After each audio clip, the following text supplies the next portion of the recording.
2,000 mark. As the Iranian regime cracks down on unrest, President Trump announced yesterday that countries doing business with Iran will face a 25% tariff from the United States. The president has also said military options are on the table. So what is the administration's red line? The administration briefed members of Congress on the situation yesterday. Joining me now to discuss this, Congressman Keith Self, who serves on several House committees, including the Foreign Affairs Committee. He also served our country for 25 years in the Army before retiring at the rank of Lieutenant Colonel. He represents the 3rd Congressional District of Texas. Congressman Self, welcome back to Washington Watch. Happy New Year. Thanks so much for joining us. Thank you for having me, Tony. All right. One of our guests yesterday had talked about how people in Iran are willing to die for change in their country. The situation appears to be quite desperate when we look at what sources of information we've gotten. It's been somewhat limited as there's been a blackout. What do you know? What has the administration shared with you that you can share with us? Well, I won't get into anything classified, but yes, we have hundreds dead, if not thousands. But they've not yet reached the tipping point. This is a contest of the wills. The people of Iran against the government of Iran, the regime of Iran, the Ayatollah and his henchmen. So this is where we stand today. The people of Iran have decided that this may be the time, and I hope they have the will to persevere. There's such a thing as a tipping point, Tony. We've not yet reached the tipping point here where one of the two sides is going to prevail over the other. So I encourage the people of Iran to continue the fight because it is worth it. The sacrifice is worth it going forward for the nation of Iran. Congressman Self, is there a difference with this protest, with this with these demonstrations that are taking place now, juxtaposed to what we've seen in the last few years, a couple years ago when we saw a protest in Iran? Well, the first thing is the weakness of the regime. Not only the 12-day war, but the devastation to their nuclear program, to the sanctions have started to bite. Look, the protests are all about the economy.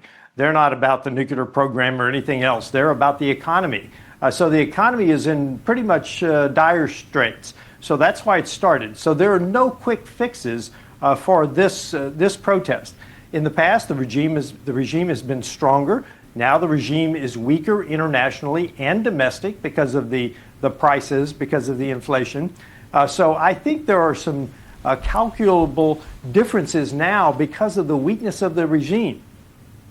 The president over the weekend, I guess it was on Sunday, said that they were watching. The administration was watching, and if protesters were killed, they would get hit, and they would get hit hard. Is there a red line for the Trump administration on this, that if the regime crosses, that they will act?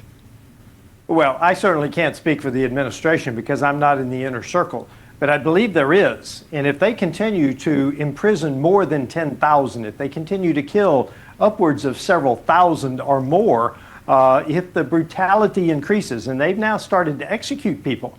So if that brutality ramps up, if the numbers ramp up, I think the president, because of what he said, and he's a president that does what he says, I think that he will act. Now, there's a couple of things. Will it be kinetic? Will it be cyber? He's got some options available to him, but I suspect if his red line is crossed, he will act. You know, Congressman, you talk about really a test of the wills. We were talking with Dr. Hormuz Shariat yesterday with Iran Alive, and they're in constant communication. They have a ministry there in Iran. And they said, you know, the young people in particular are just desperate. They have nothing to live for, so they might as well die for something.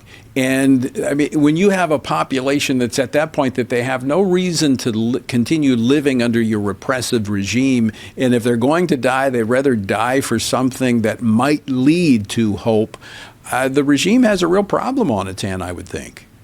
Absolutely. That's exactly when heroic actions take place, when there is no hope, when it is desperate.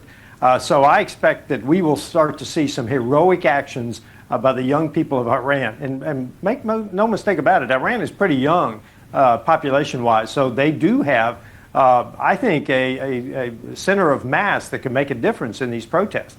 But yes, that's when heroic actions take place. Now, there's often been concerns about regime change in the Middle East because oftentimes a bad situation goes into a worse situation because, we've seen these dictators that have been removed only to have a worse scenario. But Iran has a rich history of being a friend of the United States, and so there's a foundation there that makes it a little bit different than some of the other Middle Eastern countries. Well, there is. And Tony, let's go back. Look, President Jimmy Carter is personally responsible for the Ayatollah.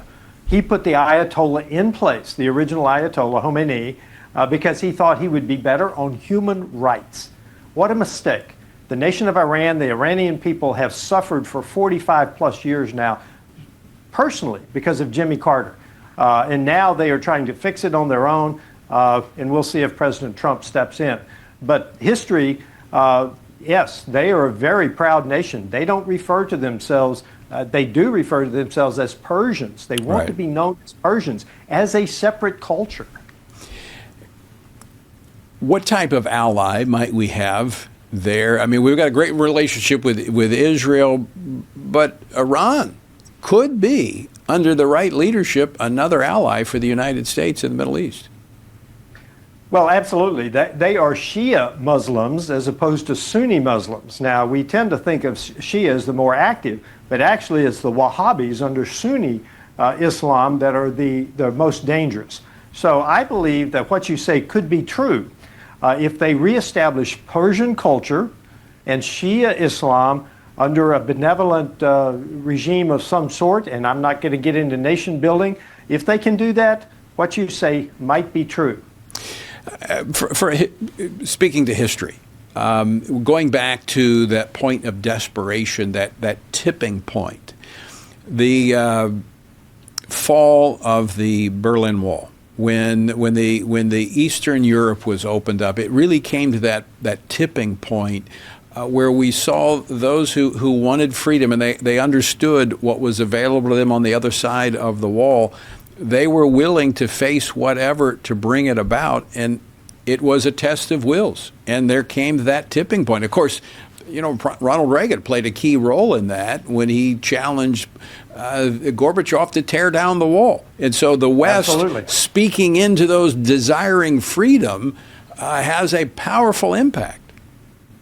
We should, and we should be broadcasting in as we can. The Starlink, they've shut down the internet, they've shut down all communications. They were allowing outgoing that and do what we can to get a message in as we can. But it's difficult because the regime has shut down much of the international and domestic communications. But do what we can to continue to encourage the people of Iran. How long do you think this test of wills goes on? How long before we reach a tipping point? That is a great question, Tony, and it won't be brutality of the regime, and depending on President Trump's decision, this won't take long. We lost you there for just a moment. You froze. I want to go back because I want to make sure our viewers and listeners hear all of what you had to say in terms of how long might they be at this before we see a breakthrough? Yeah, I don't think it'll be long, Tony. I think either the brutality of the regime will overwhelm them or President Trump will intervene to help. I don't know how that's going to play out, but it won't be long before we see action. I'm just going to ask you this question because when we see what's happening, and you have the intel, and a lot of it's classified, you can't share, but there's a spiritual battle that's raging globally, and we see it in that region of the world. How can our viewers and listeners be praying right now? Well, you need to be praying for the Iranian people because this takes a lot of courage, what they are trying to do, what they are doing, what they're trying to facilitate. So pray for them. Find ways to support them. Battle, and we need to be praying for the United States, for our president, because we are, at the end of the day, the sole superpower still, the spiritual leader. And I realize we have our own spiritual problems, Tony, but we send missionaries. We need to be supporting the Iranian people in their efforts against the regime. All right, Congressman Keith Self, always great to see you, my friend. Thanks so much for taking time to join us today. Thank you, Tony.